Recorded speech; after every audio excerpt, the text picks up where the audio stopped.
You're listening to Supervision with a Vision, where we discuss all things supervision. I'm your host, Sarah, professional counselor, marriage and family therapist, play therapist, eating disorder specialist, and cookie lover, with my co-host, Heather, marriage and family therapist, certified Together in Texas counselor, a Texas transplant from California, and outdoor adventurer. Hi, welcome to Supervision with a Vision. Today, Heather and I are talking about ways that we are planning to re-energize this summer. This week, we read Why You Should Plan to Do Nothing This Summer, published in Psychology Today. Heather, the first couple of the points that we noticed in the article included that we could be more productive by having fun. Yeah. Can you think of ways that that's true for either yourself or your supervisees? I think summertime is a great time to step outside the box and have more fun, whether it's with clients or in supervision, especially around where we live. You have warmer weather that you probably could go out and do maybe an activity outside with a client or a supervisee, just finding ways to spice it up a little bit. A lot of my clients tend to flex their schedules in summertime. Oh, yeah. So you're meeting clients at different times. It's a good opportunity to seize the moment and do something different. I like that. Earlier today, I was talking to some supervisees, and we were talking about clients expressing that they were feeling stagnant or stuck in a rut. And I mean, we feel that way too, Right. as the counselor or as the supervisor or the supervisee. And so we were talking through ways that we might incorporate different things to shake ourselves out of that Right. feeling stagnant. And the things that we were talking about were sit in a different part of your room, or Right. just, change the physical space some way Right. as easily as just moving to a different chair. Right. Or if you always start with a routine of saying the same thing, say something different. Right. And what I told them was, if you notice a client saying, oh, well, we always fill in the blank. Right. Maybe that's the thing that you try and play with a little bit and do Right. something different Switch with. it up. Ask a different question.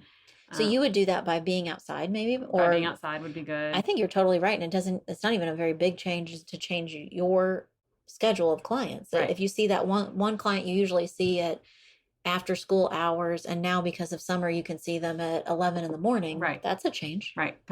Different opportunities. And then also a lot of times with my clients, their stressors are different in the summer than they are during school.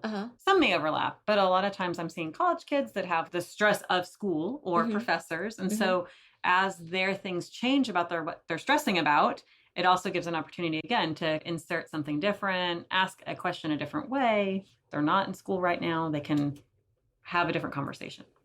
Is the same true about supervisees? Do their schedules change? Do the topics change? Do their stressors change? Probably. I can't think off the top of my head of something currently this summer yet. But I do think, as I think back to supervisees in the past, that as the client schedule changed, it forces their schedules to change. Yeah. And of course, that depends on their work environment. Sure. I think, yes, I agree with that. I think what you said about clients happens to my supervisees as well, that because their routines change, then their session time might change. I was just talking to some supervisees about that related to their own kids. Oh, yeah. Because school's out, their kids are doing different things, so they need to do something different. So it might mean meeting my supervisees meeting in different pairs. Right. Because, these two have kids who are out of school, and so they need to be available. Different times. Yeah. And I think the more creative you can be with those things that you're putting in, then you're bringing that productivity for your own office. Yeah. You're bringing that. Well, I was going to ask that. So we were talking about things that you can change, but have you noticed ways that you're more productive because of that? I think for me, I get stale with my line of thinking, with just how I process supervision, how I process clients. I think I just get in the same, here we're having the same conversation or a similar conversation that we've had over and over again because it's the same way. But I do find myself being more productive as I mix it up a little bit because it's more intentional. If you're going to change something, it has much more intention behind it. I'm thinking, I found myself doing this a lot in the last year, sitting with my computer on the couch, writing notes or something like that, doing something on my computer and slowly melting into my couch and maybe not being as productive. Okay. But I think if I even change where I do that, like Oh, I miss this. I used to go to like a coffee shop or Oh, even the yeah. public library Uh-huh. close to my office because it had a cool space and a pretty window. Right. I felt so much more productive in those spaces sometimes. Yes. So maybe we're getting closer to being able to do Back that on kind the of track. stuff again. Right.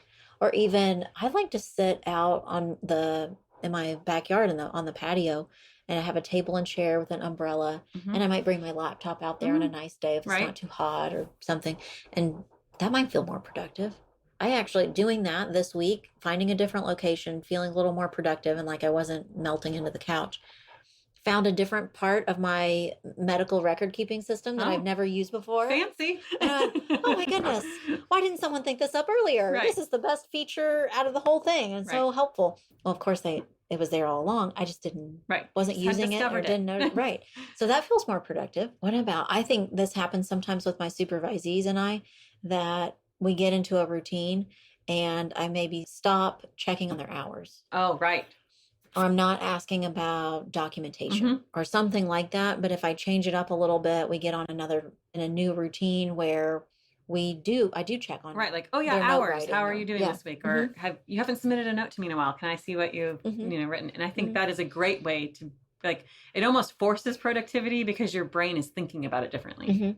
Yeah. I don't know. I'm sure the Association for Play Therapy was not thinking this when they created this, but in the last, I mean, I guess it's been almost 2 years. They really changed the way that credentialing works. Okay. And it's a huge hassle. It's just so complicated and confusing, and there's so many moving parts. But at the same time, if I'm really stretching, Right. the silver lining is that it really has made me think in a different way and organize myself differently. And I think it's more productive. Right. An example of that would be they have, just like all credentials, they want some training, some direct hours, some supervision. Of course. They've now got it so specific that you have to do the certain trainings in a certain order. Oh, wow. So there's some training on the history of play therapy, Mm-hmm. some training on the foundations of play therapy. And while I value all of that, I don't know that I would have done it in that order or been so specific Right. to make sure that each supervisee got that. But now, because things have been shaken up, Mm-hmm. I will be very Right. productive and make sure that happens. I think that can be really useful. Right. Can be very positive. Mm-hmm. Heather, what about by doing less, by re-energizing, we can be more creative? I think that happens when I can get my supervisees to stop for a moment. Mm-hmm. I think for me, a lot of my supervisees are like, and I would say maybe this is across the board. At certain points, they are like, go, go, go, go. How many hours? How many this? How many? I'm going to work this many. I can do this. They're like on this train almost. Yeah. And when I can get them to just stop and pause, then all of a sudden I feel like they can get creative about it, or we can brainstorm. What if we did this? What if we took our client to Disneyland? Well, we're not allowed to take clients to Disneyland. Well, but what if we did? And get them in a different mindset about therapy, then they can usually get really creative about solutions. Yeah, I think so. I mean, I agree. Counselors who are still in school, internship or practicum, counselors who are out of school and working towards state licensure, you get in this mode of, I got to do more and more quickly and just pack it all in. Yeah, and I think you have the potential to lose the room to really internalize and process all the things that you're learning. Right. I like that. Even in all the different counseling roles that I play now, I love if someone will come to me and say, okay, I'm doing a group with 10-year-olds that are this and this and this. What would be a cool activity? And I'm like, right. Stop what I'm doing. Right. Yes, I'd love to think Someone of give this. my brain something else to do. Yeah. Yes. And it's fun, kind of a break and something different to think about. So I enjoy that. And I think sometimes it's a launching point, right? Like once you start being creative like that, it almost gets the creative juices going in other avenues that had nothing to do with that little side project. Yeah. I think too, the part of me that's anti-manualized treatment, right, thinks that this happens, that you get, if you just get on a path where you do the same, session 1 is this, session 2 is this, session 3 is this, that it becomes less of a guideline and more like a rule.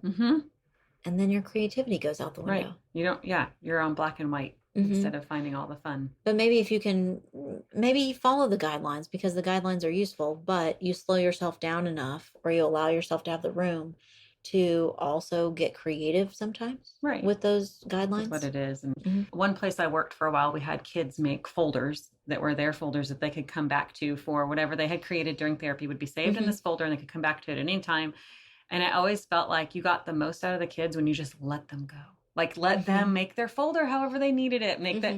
But it also got the volunteers that I was working with and like other people very focused on like, oh, we can take this plain file folder and do all sorts of things with it. And here's a funny concept. All of my file folders I have are fun and creative. They're not manila folders, right?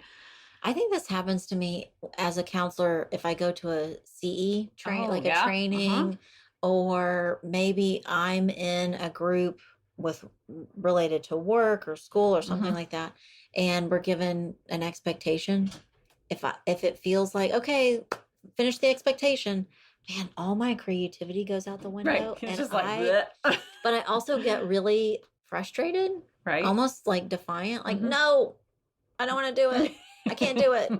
I can't make myself. Right. I just get stuck in those situations. So I think by letting go of some of the expectations, letting yourself do nothing, letting yourself be more flexible, you can have more creativity. Right. We're fostering that mindset of growth. I'm trying to do that this year. I've talked about it. I don't think I've talked about my plans to be more creative in supervision, but I don't know if I've talked too much about how that's going. So 6 months in? Right.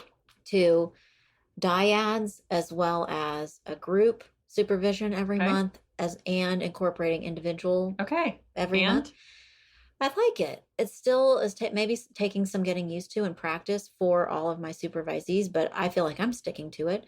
So the plan is that the first 2 weeks they meet in dyads, the third week they meet by themselves individually, and the fourth week of every month we do a group. And in group, we provide one resource that we're going to share with everybody else in the group, which I think has been fun, maybe needs more emphasis. It's sometimes hard. We haven't done that as consistently. So what ends up happening is I come prepared with a resource. and I have forgotten. Right. And I say, okay, what's everybody's resource? Who wants to share? And I get shocked faces. And then I share mine while they're really quickly Googling things. Right. And then they share something, or they're like scrambling in their email to go, okay, wait, that was good. Where did that thing go? Right. And then they they share it. So it's not a total loss, but maybe not as thoughtful as I'd hoped it would be. I mean, it could be more still useful. But and it is definitely fostering creativity for them to be able to bring a resource, and then how do you use that resource? And then in that group, after we share a resource, then each person shares about one client so that we have enough time for everybody. And gets feedback from the rest of the group. I like that. I like that in having the whole group, I see that they are doing more and more direct interaction with each other. Like I'm not facilitating it. They're doing more, asking each other questions, giving each other feedback. So that's fun too. That is the definite benefit of doing groups or dyads, to be able to give different feedback. I had 2 supervisees I did for a while in a dyad, and that one of them would answer all the time, well, I don't see kids under 14. Well, I don't really care if you see kids are not under 14. What kind of thing we still need feedback? What are your thoughts? Since we're talking about creativity, where's your creativity going? Right. What do we... Okay. And then our final point, Heather, this week is that by not re-energizing and by planning too many things, we are potentially doing a lot of avoiding. Do you think supervisors, supervisees, clients, are we doing that if we're over planning or over booking ourselves? I think so. I think especially when it comes to overbooking ourselves, then we don't leave time to process whatever needed to happen, whether it's supervision or a client. But if we're doing too much, then we are purposely almost like, well, I can avoid these other tasks. I can avoid taking care of myself, or I can avoid taking care of some research I need to do, or, we're avoiding the things we don't want. For myself, I think I do that unintentionally. I find that I've been doing it before I realize it. With clients and supervisees, I don't know, maybe I've described this before. It's been a handful of years now. I had a client who really did have a lot of trauma and a lot of current pretty big concerns. And we would start to get closer to something that was sensitive, and the kid would change the subject. And his favorite way of coping was to tell a joke or be funny or be charming in some way. And so we'd be talking about something, and it would start to get a little bit sensitive or personal, and he would give me a one-liner. Right. Or say something. Right. And we went with that. And I kind of like noticed that pattern and would flow with that and take that as a signal that, okay, that was enough for right now. But the longer we did it, I eventually said that to him and pointed out, like, you've noticed that you do that, right? And I'm not telling you no. I'm taking it as a note that we maybe need to lighten up or take a break, but maybe we could get closer and closer to doing less of that. And so he and I agreed that we were going to pretend like we each had a Staples easy button, one of those big red buttons. And so I said, let's just point it out to each other, and then we'll know what's hard or difficult, and we'll know when we need to take a break, and maybe we'll start taking fewer breaks. And so in conversation, if we got to that point, he would pretend like on the armrest of his chair, he was hitting the easy, and he'd hit it and he'd go, I need a little break. Good. And sometimes I would do it and go, you needed a little break, huh? Yeah, I noticed that. Okay. But I've done that kind of thing with some supervisees too, when we're maybe talking about something really difficult, that it's okay to take a break. Right. So it's not terribly disruptive to sometimes need to avoid. But if you find yourself doing it all the time, if you're just constantly hitting the easy Staples button and go, stop, pause, break, stop it, then it's really hard to be very productive or get anywhere. It gets in the way. It gets in the way of there being any progress either way for a supervisee or for a client. When you have supervisees do that, maybe they're avoiding by disrupting the conversation or the train of thought. What is it that you think they're usually bringing up or discussing that's their way of avoiding? I think they'll bring up maybe one of their own stories. Like instead of staying client focused, all of a sudden they're off on a tangent of their own. I think everyone does that from time to time. But I see mine bring up logistics. Oh, yes. Yeah. Like maybe something's pretty heavy is going on with their clients, or we've been talking about a client and something pretty heavy is happening. And they either come right out of the gate into supervision and they're like, okay, so I want to talk about my hours and my log. And I'm like, why are we taking a lot of time to talk about your hours log? That's like, just send me your Excel spreadsheet and an email. Right. It's fine. You can email that to me later. Right. So if we're doing a lot of that, or they're asking questions that are way down the road about CEUs, or what are the rules for the board related to when I'm fully licensed and I want to, like, what? Why are we talking about that? That's so disconnected from what's happening today or right now. Right. Those are things that I notice my supervisees doing lots of. You too? I do too. I think if they get focused on those tasks that are just like paperwork tasks that can easily be handled somewhere else, I'm going, what are we avoiding? Yeah. What happened this week that we, need to touch base on? And I'm also always curious, like, why is that so hard to bring up? What about either the supervision dynamic or maybe interpersonal struggle my supervisees going on? Like, what's happening there that you couldn't just say, oh my gosh, this week, Right. Yeah, that's true.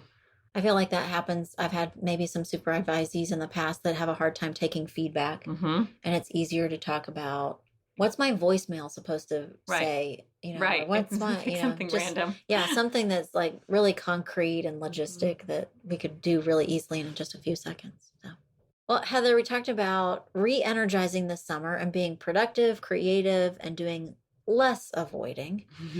What do you think you're going to do this summer to mix it up a little bit? So I have a couple different plans with some of my clients that I know I need to spice it up. Obviously outside things, but also I'm making myself do that because I know it's grounding for me. Yeah. I've learned over COVID that like I need outside probably more than I ever realized before. So I'm making time for myself to do that I'm having outside time without responsibilities to anyone else. Yes. During the week, multiple times. That sounds fun. I've been daydreaming about going to the beach. You should definitely go. I was there last week. Yeah, I think I need to make that happen. I said where I can get to the beach. And my office is figuring out how to get people back in the office. We've been mostly virtual for over a year. So just today I started having discussions about, okay, what are our plans? And how are we going to make this happen? Right. So what's changing? I think that's a way to shake things up that I'm excited about. Right. Well, thanks today for listening to Supervision with a Vision. You've been listening to Supervision with a Vision. Head on over to iTunes to subscribe, rate, and leave a review. Be sure to check us out on Facebook and Instagram at Therapy Academy to join the conversation and get show notes. We'll be back next week with more Supervision with a Vision.